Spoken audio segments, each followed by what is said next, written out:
So I want to talk a little bit about some recent threats made by the orange criminal, because he's always threatening somebody or some institution with something. And so I want to discuss some of his recent threats.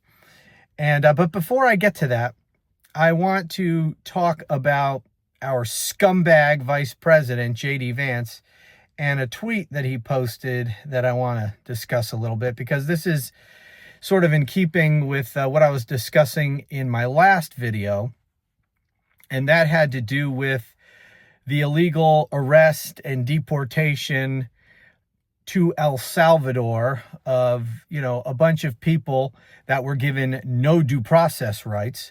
Specifically, this, I forget his first name, but Mr. Abrego Garcia, the deportee who Trump was ordered by the Supreme Court to get back from El Salvador.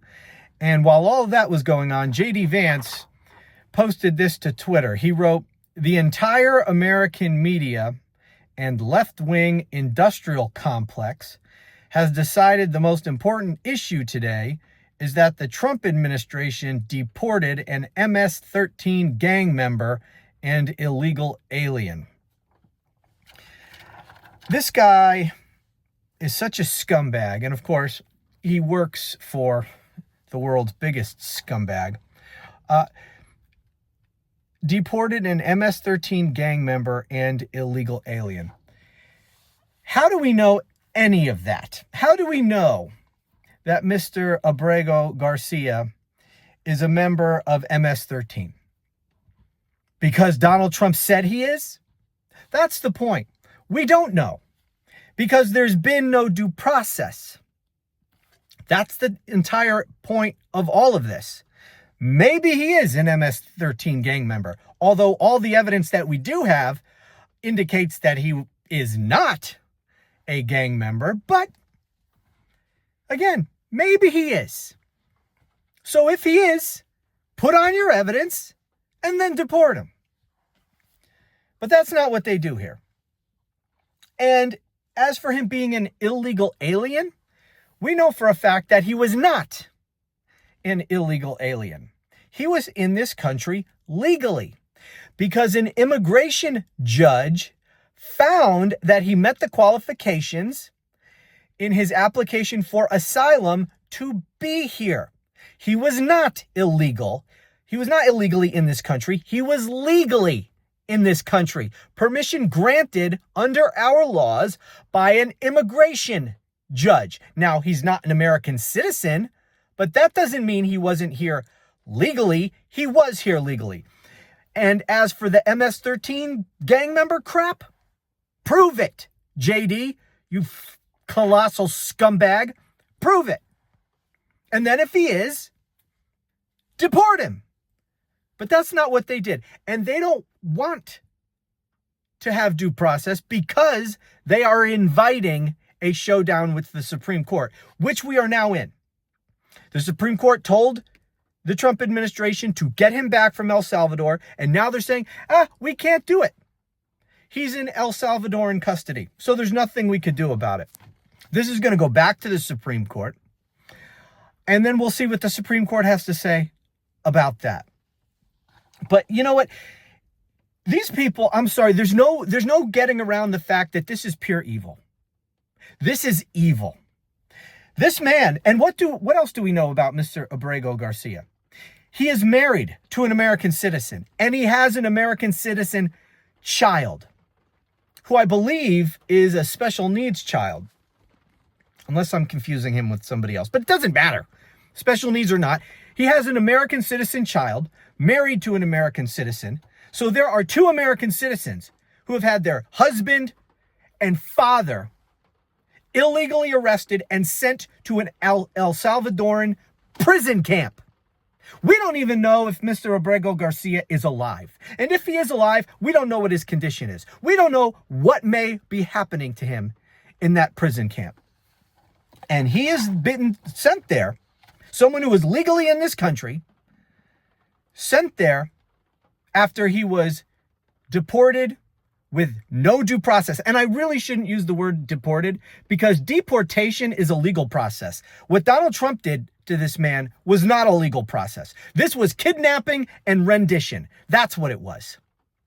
It was an illegal arrest and detention and deportation. So that means it wasn't a valid arrest and it wasn't a valid deportation. It was a kidnapping and a rendition.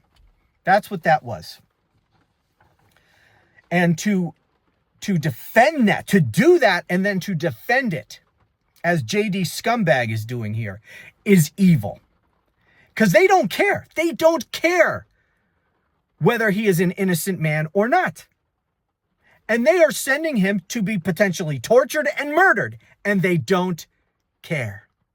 Because it serves their political interests. And I'm sorry, but that is evil. There's no other way to describe that.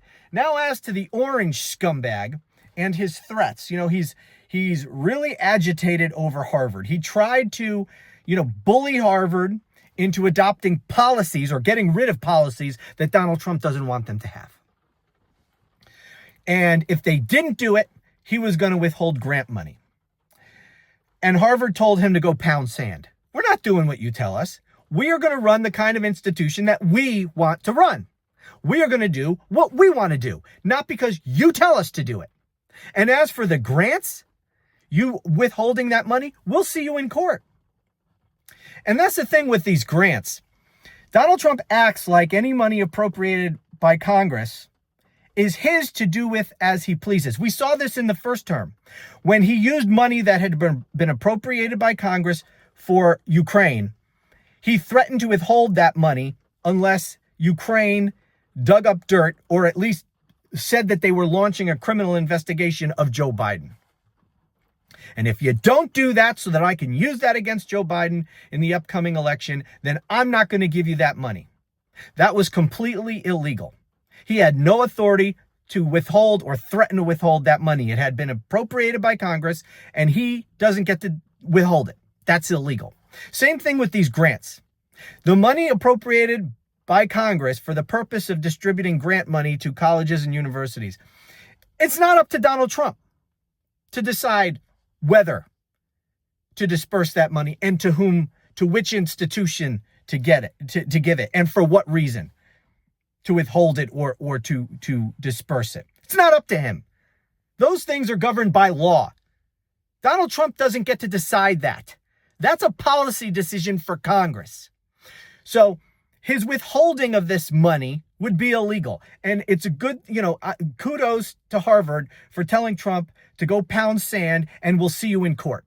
Because you don't have any right to withhold that money from us. Threaten us all you want. You're not going to get us to do what you want. And you're not going to, in the end, be able to withhold that money because you are not a king. And you don't get to make that decision. And so that really pissed him off.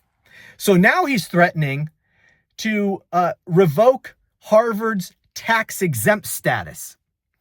Again, he has no authority to do that. Whether an organization qualifies for tax exemption is determined by statute, not by the whims of a dictator. But this is how he is going to operate. And the problem is far too many people and institutions just give in.